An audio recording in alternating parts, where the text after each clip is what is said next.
29-30ની રાત્રે વલસાડ સિટીની એક સોસાયટીમાં મણિબાગ સોસાયટીમાં એક ઘરફોડ ચોરીની ઘટના બની હતી. ઘરફોડ ચોરી કરવા માટે આવેલા ઈસમો કારમાં આવ્યા હતા અને એ ઈસમોએ ઘરની અંદર જે એન્ટિક ઘડિયાળોની સાથે સાથે ઘરના પાર્કિંગમાં પાર્ક કરેલી સ્કોડા રેપિડ પણ ચોરી લીધેલી હતી.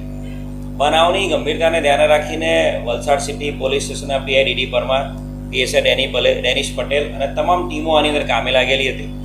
શહેરના વિશ્વાસ પ્રોજેક્ટ અંતર્ગત જે કમાન્ડ એન્ડ કંટ્રોલ રૂમ બનેલો છે એના તમામ સીસીટીવી કેમેરા ચેક કરવામાં આવ્યા હતા. સાથે સાથે જે ગાડી ચોરાઈ છે સ્કોડા રેપિડ, એના અનુસંધાને ગાડીના નંબર આધારે સમગ્ર રાજ્યના તમામ વિશ્વાસ જે કમાન્ડ એન્ડ કંટ્રોલ રૂમ છે આપણા નેત્રમ વિશ્વાસ પ્રોજેક્ટ અંતર્ગત, ત્યાં પણ આ ગાડીના નંબર આધારે ENPR કેમેરામાં સર્ચ કરવામાં આવ્યું હતું. તમામ હાઈવે, મુંબઈ તરફ જતો હાઈવે અને સુરત તરફ જતો હાઈવે, એને પણ ચેક કરવામાં આવ્યા હતા. અને આ ગુનાને ડિટેક્ટ કરવામાં તાત્કાલિક ફ્યુ ડેઝમાં સફળતા મળી થોડા દિવસોમાં, જેમાં મુંબઈથી એક આરોપી મલંગ સૈયદ શેખને પકડી પાડવામાં આવ્યો હતો. અને આ ગુનાનો માસ્ટર માઇન્ડ મંજુનાથ કલકેરે, જે એનું ગુલામનું નામ માંઝા કલકેરે છે, એનું ઇન્વોલ્વમેન્ટ જોવા મળ્યું હતું. મંજુનાથ કલકેરે સાથે સાથે મોહમ્મદ ઇબ્રાહીમ નામનો એનો સાગરીત, આ બંને જણા એ ગુનામાં વોન્ટેડ હતા. ગયા મહિને મોહમ્મદ ઇબ્રાહીમને મીરા ભાયંદર પોલીસની મદદથી પકડી પાડવામાં આવ્યો હતો. મોહમ્મદ ઇબ્રાહીમ વિરુદ્ધમાં પણ 7થી વધુ ગુનાઓ છે, જેમાં એક્સટોર્શન, ધાડ, લૂંટના ગુનાઓ છે.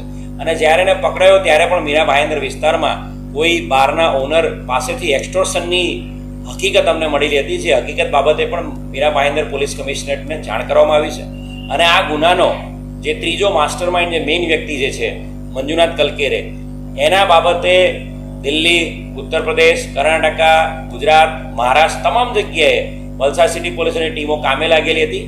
અને વલસાડ સિટી પોલીસ સ્ટેશન જે ટીપ મળી હતી એ તાત્કાલિક કર્ણાટકાના શિવમોગા ડિસ્ટ્રિક્ટમાં આપવામાં આવી હતી.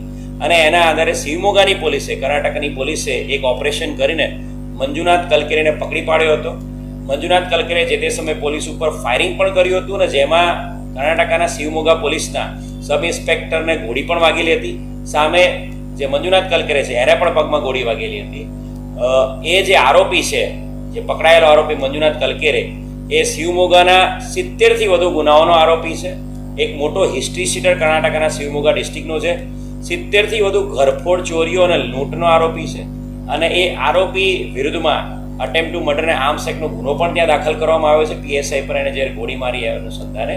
અને આ આરોપીને વલસાડ સિટી પોલીસે ટ્રાન્સપોરન્ટ આધારે ધરપકડ કરી છે. અને ઘરફોડ ચોરીના જે વોન્ટેડ જે મંજુનાથ કલકેરે જે મુખ્ય આરોપી હતો, એની વિધિવત ધરપકડ કરવામાં આવી છે.